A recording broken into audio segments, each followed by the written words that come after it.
naman pagdating sa toys ay ang BJDs or ball-jointed dolls that originated in Oriental countries like South Korea, China, Japan, and they are also called super dollfies. Ay naku, kasama natin ngayon ang mga collector ng mga precious dolls na worth $500 to $2,000.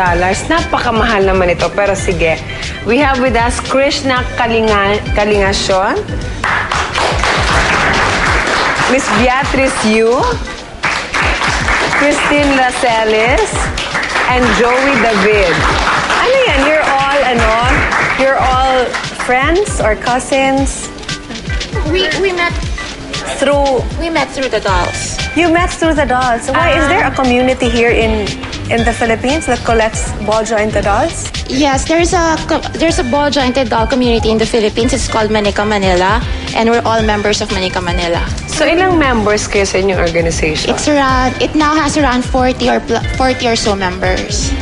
Question lang, so mahal siya. Bakit di binibili? Parang I find it too mahal. I think for most of us, they're highly customizable dolls. And for people like us who are, say, into arts and photography and fashion, Artist, yeah. you can actually make clothes for these, shoot them. You can, because they're postable nga. Yes, they're highly postable. Hindi ba siya sa gabi parang nabubuhay? Parang natatakot kasi ako. Parang hindi pa naman. Hindi ba naman so far? Panaginipan mo siya. Oh, gosh! So, depends. Hindi naman po. Pero kung nabuhay sila, guwapa naman, di ba? Oo naman. Tsaka hindi naman po. Katabi ko po yung akin pag natutulog ako. Ah, talaga? Admittedly from afar, they look, parang scary if you easily get scared. But up close, they're really so nice.